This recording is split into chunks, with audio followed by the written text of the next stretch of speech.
Hello, this is Dr. Grande. Today I will analyze the case of Maxwell Anderson and Sade Robinson. First I'll look at the background of this case, move to the timeline of the crime, then offer my analysis. Maxwell Anderson was born on November 26, 1990, and lived in Milwaukee, Wisconsin. Over the years, he had various jobs, including as a bartender and a security guard. In July 2014, while visiting family in Colorado, Maxwell started acting strangely and sweating profusely before screaming and throwing things. When the police arrived, Maxwell took a relative's car and slammed it into a patio. He then became involved in a physical altercation with another relative. Maxwell was arrested and charged with 2 counts of disorderly conduct. In October 2014, he pleaded guilty and paid a $146 fine. This same year, he was convicted of DUI. In June 2015, when Maxwell was in Egg Harbor, Wisconsin, living with family members, a relative told him to seek help for mental health issues. Maxwell did not respond too well to this advice. He threw a glass, punched a hole in the wall, and smashed cell phones. Maxwell was arrested. He pleaded guilty to criminal damage to property, intimidating a witness, and disorderly conduct in October 2015. His sentence was probation. In September 2019, Maxwell was arrested after attacking a man on West Wisconsin Avenue in Milwaukee. He was charged with battery and disorderly conduct. Maxwell pleaded guilty to disorderly conduct and was sentenced to probation. In 2020, Maxwell purchased a duplex on South 39th Street in Milwaukee. In January 2022, he was charged with DUI and received probation. This was his second DUI offense. Now moving to the other person in the story, Sade Carlina Robinson was born on May 10, 2004. She lived in an apartment on North Commerce Street in Milwaukee.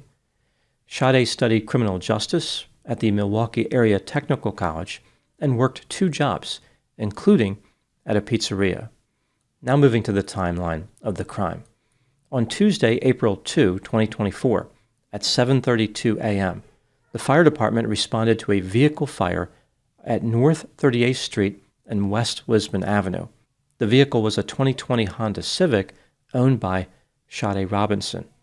It had sustained severe fire damage to the interior. That same day, at 5:29 p.m., the police responded to Warnemart Park on South Lake Drive after a man reported seeing a severed human leg. The caller said that he and his friend were walking along the water and they saw a leg just north of the pump house at the Lake Michigan shoreline. When the police arrived, they found the severed right leg of a black woman about 2/3 of the way down the bluff toward the water's edge. The leg was severed just below the hip and appeared to have been removed with a saw. Sade Robinson was reported missing on this same day. On the next day, April 3, 2024, the police visited her apartment, but she wasn't there. Throughout the course of their investigation, the police were able to construct a timeline of Sade's activity using cell phone data, video surveillance, and other sources. Here's what they learned. On April 1, 2024, at 9 a.m., Sade Robinson left her apartment and drove to the pizzeria where she worked, arriving 15 minutes later. At 4:15 p.m., she started texting Maxwell Anderson and arranged their first date. They decided to meet at the Twisted Fisherman restaurant on West Canal Street, where Maxwell used to work. Maxwell arrived at the restaurant at 5:09 p.m. Sade drove her Honda Civic to the restaurant, arriving 11 minutes later. The couple stayed at the bar where they ate and had a few drinks.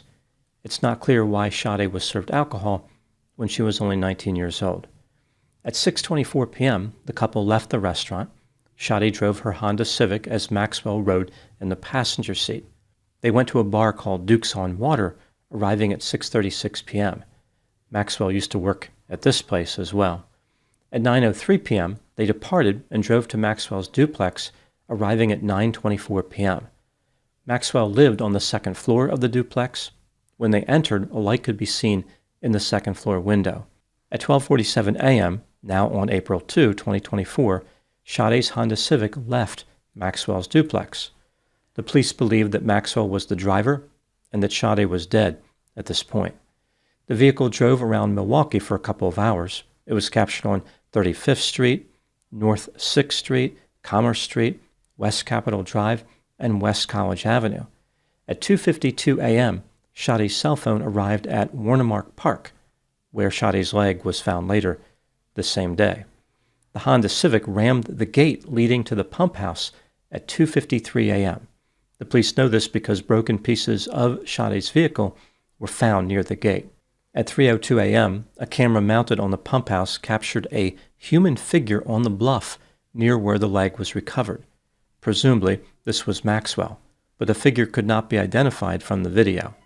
The figure returned for the final time at 4:26 a.m., and Sade's vehicle left the park 5 minutes later. At 7:29 a.m., video surveillance captured a white man walking on West Wisman Avenue, away from Sade's Honda Civic, which was now on fire. The man was captured by various cameras as he made his way to a bus. At 8:12 a.m., when the man boarded the bus, his face was captured on video. It was Maxwell Anderson.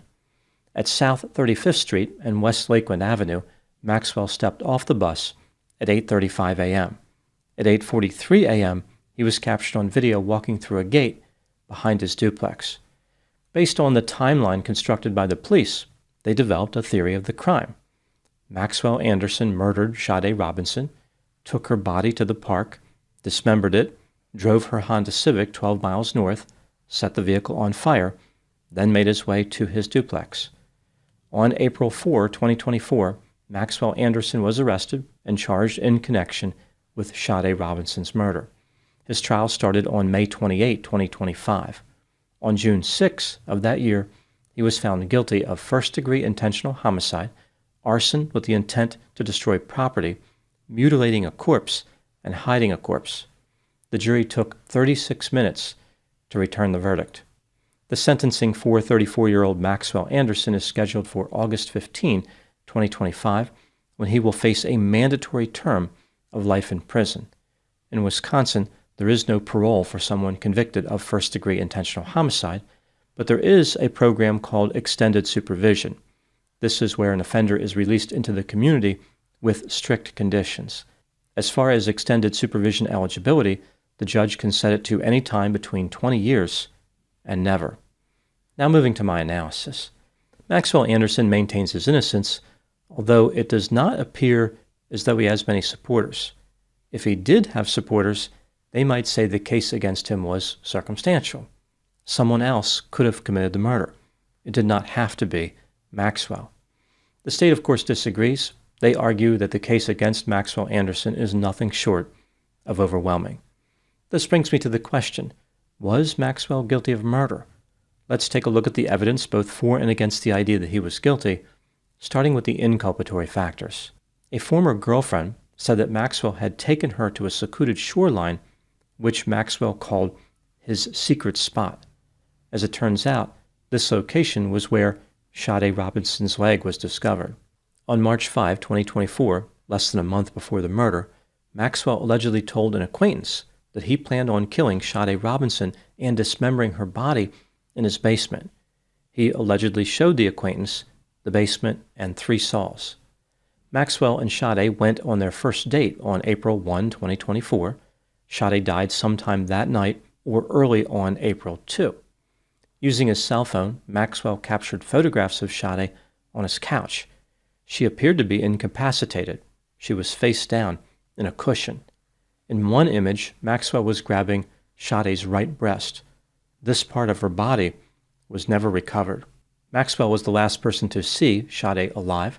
When Sade's Honda Civic left his duplex at 12:47 a.m., it is reasonable to believe that Maxwell was driving.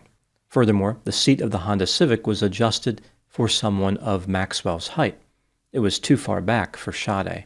The Honda Civic was tracked driving around Milwaukee and stopping at the park where Sade's leg was found. The vehicle then ended up 12 miles away on fire. Maxwell was captured on video surveillance walking away from this area and taking a bus home.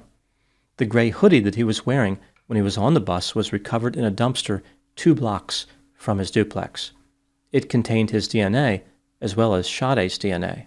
Maxwell was also wearing a large backpack, which was never recovered. Now moving to the exculpatory factors. Sade Robinson's cause of death was never determined. Her blood was not found in Maxwell's duplex. A tenant who rented the first floor of the duplex from Maxwell did not hear anything unusual on the night of April 1 or on the morning of April 2. That's pretty much it for the exculpatory factors. When considering all the evidence in this case, do I believe that Maxwell Anderson was guilty of murder? Yes, he was guilty beyond almost any doubt. What do I think happened in this case? This is just a theory, my opinion. Maxwell Anderson was self-centered, impulsive, irresponsible, erratic, unpredictable, angry, violent, sadistic, sensation-seeking, cold, callous, and exceedingly creepy. He fantasized about murdering and dismembering a woman. At first, Maxwell dismissed this fantasy as something that could never become a reality. He did not want to end up in prison for life. As time went on, however, the fantasy became increasingly intense. Maxwell was no longer worried about consequences. Eventually, he selected Sade as a victim simply because she was willing to go on a date with him. This gave him access. It was reported that when Sade was in Maxwell's duplex, he watched the Netflix animated series Love, Death, and Robots. In the finale of the second season, a dismembered corpse was discovered on a beach. I don't think the scene inspired Maxwell to kill Sade. Rather, he was attracted to it because he already had a homicidal fantasy of that type. At some point during the night, Maxwell murdered Sade. No one knows how he did it, perhaps strangulation. Even though Maxwell planned on committing the murder, he panicked afterward. He placed Sade's body in her Honda Civic and drove around Milwaukee for a while. Maxwell wasn't sure where to go. Eventually, he decided on the park, which is where he dismembered her body. He put most of the body parts in Lake Michigan. Sade's head and her right breast were never found.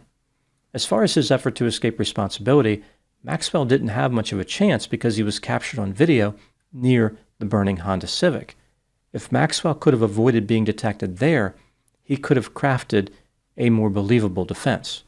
The centerpiece of the state's case was the movement of Sade's Honda Civic and her cell phone. But if Maxwell wasn't driving her vehicle, none of that would have mattered. Maxwell could have said something like, he was at the duplex with Sade when some other guy came over.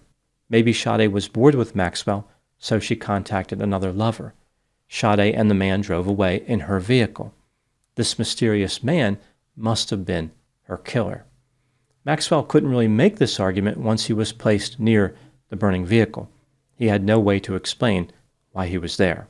The jury took 36 minutes to find Maxwell guilty, 35 minutes longer than expected, because they were trying to figure out if he committed first-degree intentional homicide or first-degree reckless homicide.